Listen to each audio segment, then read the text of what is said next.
What's up guys? I'm going to take you along for a full push workout with Clark Fitness and Mr. Zakk Colburn. So, not much of an introduction. We're just going to dive right into it in 3, 2, 1. Let's get it. Zakk, how do you feel about doing this workout on lower calories? Yeah, I feel juiced. 0 calories, I slept until, oh shit. No, you had a Pop-Tart. Oh yeah, well Pop-Tart doesn't count as food. What up, people? It has been a while since I've done a little commentary, so I'm going to commentate over my 4th day cutting, and this is our push workout at the very end of this training block currently, and actually suffered a bit of a shoulder injury. So as you'll see today on bench, we're keeping it light. We're starting here with 3 warm-up sets. These aren't our working sets. We're just doing 135 after getting a nice shoulder warm-up in, warming up those rotator cuffs. We're jumping into just 3 sets of 135. You know, anywhere from like 8 to 15 reps. The reps don't really matter. You just want to build up that motor pattern, make sure you're doing good form, and really get the muscles ready to crank it out. But I've been suffering from a bit of a rotator cuff injury in my left shoulder. So as I said, we kept it pretty light today. This is a set of 185 right here. So what we did is we did 3 warm-up sets. And we did about 6 or 7 working sets, working up to just 225. And that was pretty much all my shoulder could handle. As I said in the very beginning of this video, we worked out with Clarkfit and Zakk Colburn. And we all have a little bit of a different training style. And that's what I'm going to hit on in this video, is kind of my style of training and what it's done to my body over the last few years. So as you guys know, if you've been following me for a while, progressive overload is obviously a central theme of what I do around here.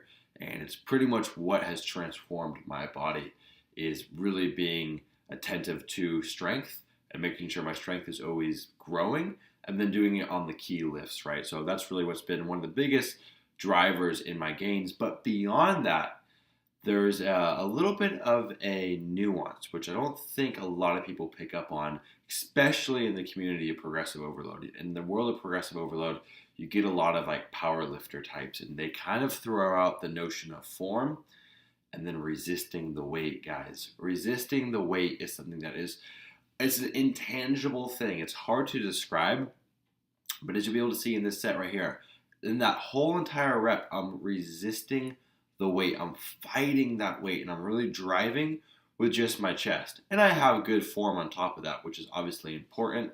I don't have that nice powerlifter form. I could work on where I'm bringing the bar. I could bring it a little bit lower on my chest.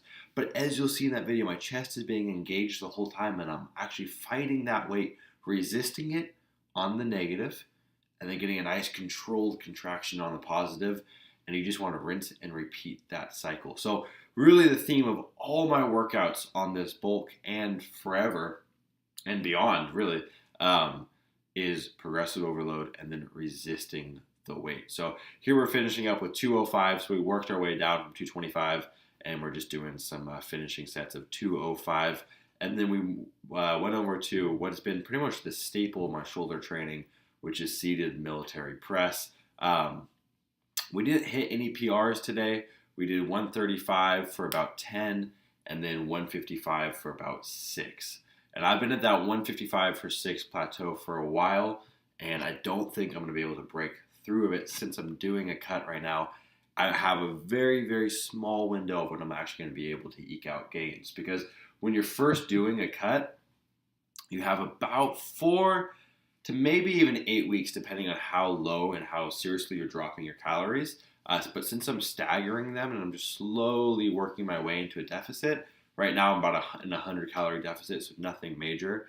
I'll have about 4 weeks or so to actually still be able to hit some solid PRs. So there's a small window that I have to break past that 155 for 6 rep mark on military press. We'll see if I get it. That's actually probably one of the biggest goals I have in my lifting currently. But I don't know, I'm a little bit on the fence if I'll be able to hit that.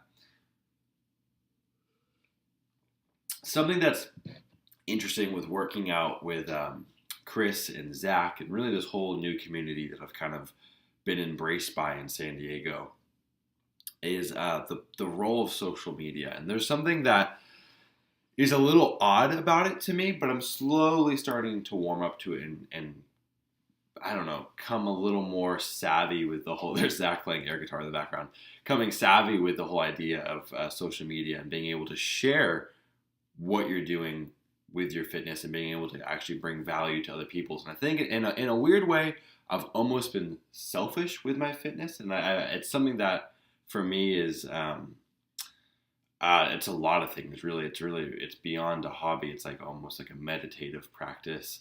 And then seeing others tap into social media and share that, on one hand, it drives me crazy, and I don't really know how to implement that. But on the other hand, I respect it because they are actually bringing value to others and helping inspire them to actually take their fitness to the next level and get serious about it. So something that kept on cropping up in this workout is that, Zakk and Chris would pull out their phones to record themselves and get videos to share with others. And I don't know, it's something that's been interesting to me. It's something that I'm still kind of trying to reconcile within myself. And that's how I would, approach fitness. Because like I said, fitness is something that's so much deeper for me. But I don't know where that came from. A bit of a tangent. As you'll see, I'm hitting the machine lateral raise, which I'm going to go on another tangent about why this is probably the biggest thing that's missing in your training. The machine lateral raise has done insane things for the lateral head and the medial head of my delt. And the reason for that really is it comes down to the plane that you're actually pulling the weight from. You see very few people pulling from this plane when using dumbbells. Usually they're going to be pulling directly from the side. So if the dumbbell was at their leg level, they're going to be raising from there. This would be equivalent to having the dumbbells in front of you, having your elbow at a 90 degree and raising like that, which rarely do you see people hitting any kind of dumbbell raise in that sense. And so being able to do this on a machine is nice because it keeps you in that plane. You can't do it any other way. And the other reason this has been such a huge movement in building up my shoulders and this bulk is because it allows you to actually progress the weight in a way that you could never with dumbbells.